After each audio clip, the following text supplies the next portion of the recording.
Bonjour à toutes et à tous et bienvenue dans ce nouvel épisode de notre mini web-série des livres comme des gourmandises, la mini web-série de la médiathèque Albertine Sarrazin, dans laquelle chaque semaine je vous présente 3 nouveautés disponibles à la médiathèque. Le premier ouvrage que je vous présente est on va dire un roman de Philippe Janeda, Au printemps des monstres, c'est le titre. C'est paru aux éditions Mialet Barreau en 2021. Alors j'ai un petit peu hésité pour qualifier ce livre de roman, parce que en fait Philippe Janeda a l'habitude de construire ses livres comme des enquêtes journalistiques très très poussées. Et ce livre ne fait pas mentir sa réputation, hein, on est en plein.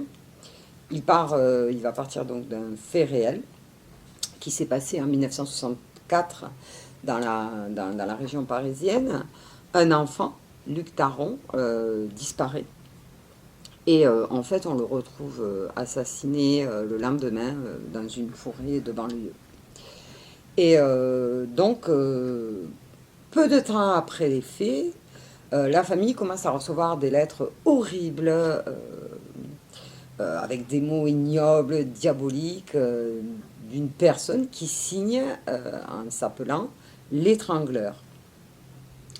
Et la police enquête sur ce corbeau et rapidement arrive à identifier l'auteur de ces lettres anonymes. C'est un homme tout à fait banal, un infirmier. Et cette personne finit par avouer le meurtre et écope de 40 ans de prison. On pourrait s'arrêter là, voilà, il a raconté le fait divers, mais c'est pas du tout l'intérêt de ce bouquin, puisque en fait Philippe Janeda reprend le livre, l'enquête, et refait toute l'enquête.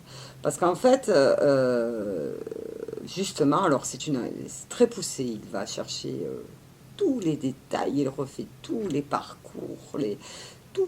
Et en fait, il trouve beaucoup d'incohérences dans cette enquête. Des erreurs, des mensonges, des oublis.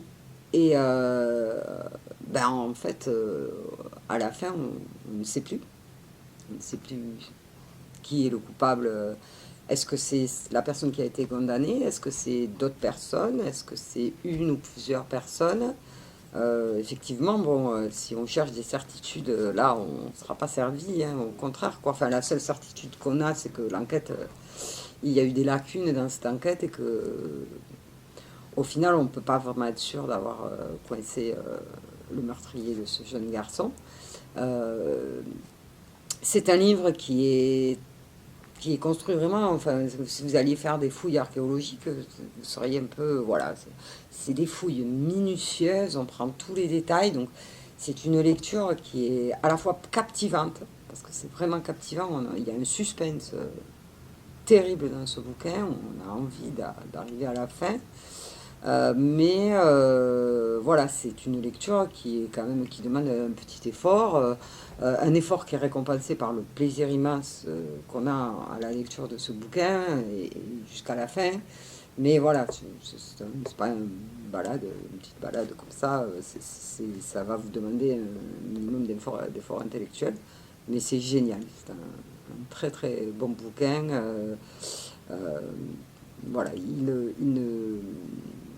encore une fois, enfin, cet auteur voilà, ne démérite pas, quoi. Il mérite bien sa réputation, c'est un excellent auteur, donc contemporain, donc voilà. Je vous conseille la lecture de Au printemps des monstres. Le deuxième ouvrage que je vous présente est un recueil de nouvelles de Jaume Cabré, qui est un auteur catalan contemporain, hein, qui vit encore dans la région de Barcelone et qui est assez souvent présent par là-bas. C'est un recueil qui s'appelle Voyage d'hiver.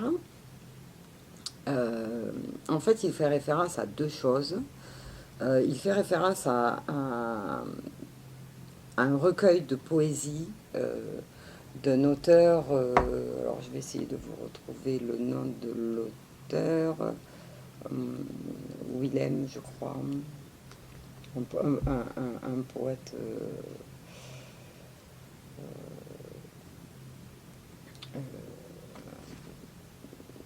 bon, je ne l'ai pas, oui, de Willem Müller, et il fait référence aussi à je ne sais pas si c'est une sonate, enfin une œuvre, une pièce musicale de Schubert, écrite de manière posthume, et enfin sortie de manière posthume, voilà, qui faisait référence à ce recueil de poésie. Et effectivement, il est question d'art énormément dans ces nouvelles. Ce sont des nouvelles qui ont souvent un lien entre elles, hein. Parfois, on retrouve des personnages d'une nouvelle à l'autre, hein. Parfois des lieux. Ça se passe beaucoup en Europe centrale, mais pas que. On va bien évidemment être aussi dans la région catalane.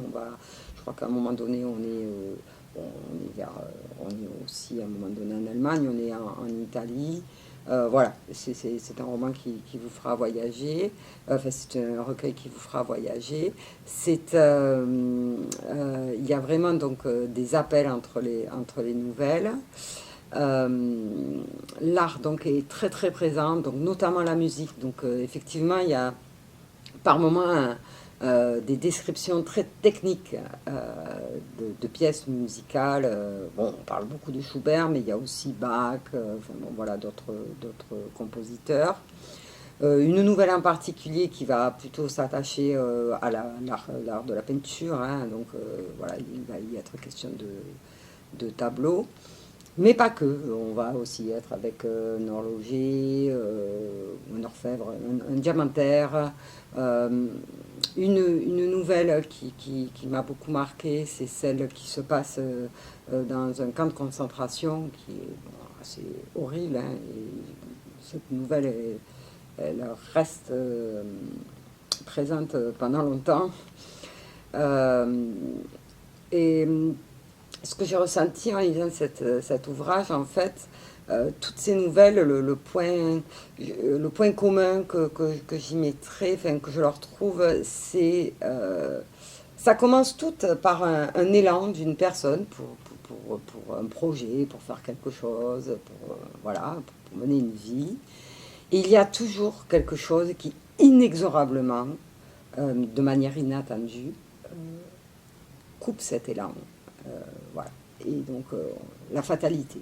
Je dirais que voilà, le point commun de ces nouvelles, c'est la fatalité. Mais c'est génial. On lit et à la fin, l'auteur a écrit un petit épilogue de quelques pages qui est vraiment à lire en plus des nouvelles parce que dans ce petit épilogue, il explique ce qu'est pour un auteur ce que ça veut dire d'écrire des nouvelles. C'est pas, c'est une technique particulière, c'est un mode de récit particulier, c'est pas des mini-romans. Et donc il en parle et il parle un petit peu de comment il a écrit ses nouvelles, parce qu'en fait ces nouvelles ont été écrites dans le temps, il les a écrites il y a très longtemps, puis il les a reprises, et elles se sont transformées et elles ont pris vie pour voilà, devenir ce recueil. Donc un recueil, voilà,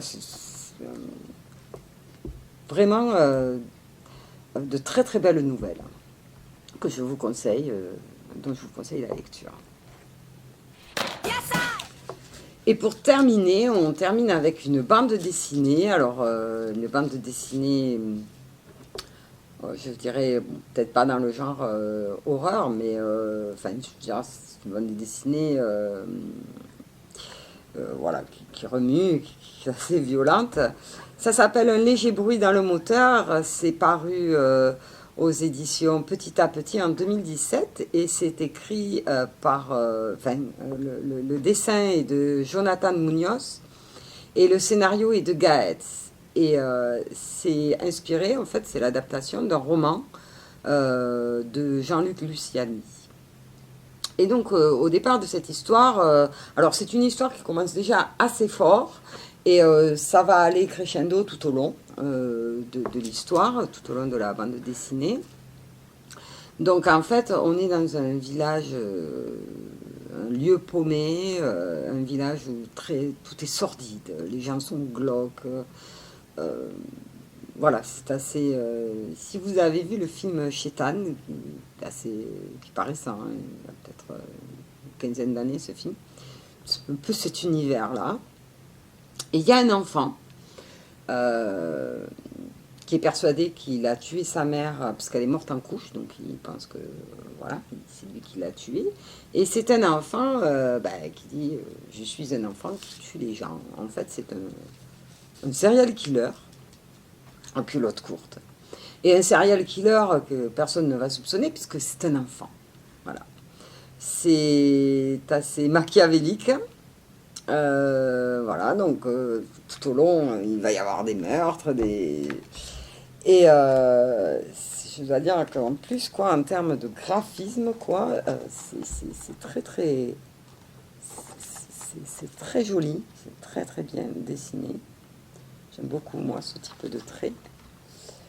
Et donc voilà, vous allez raconter, c'est une histoire terrifiante,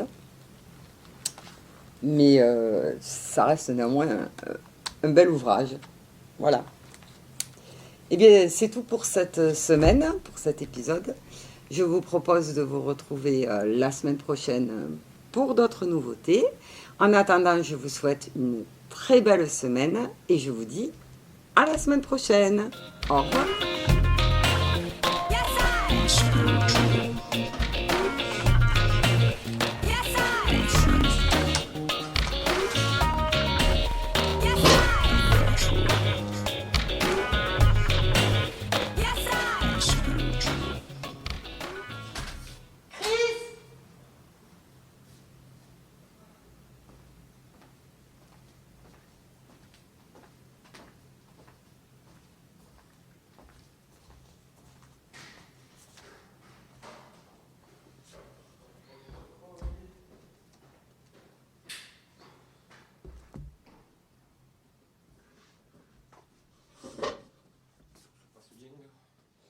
Peut-être c'est un peu rapide, je sais pas.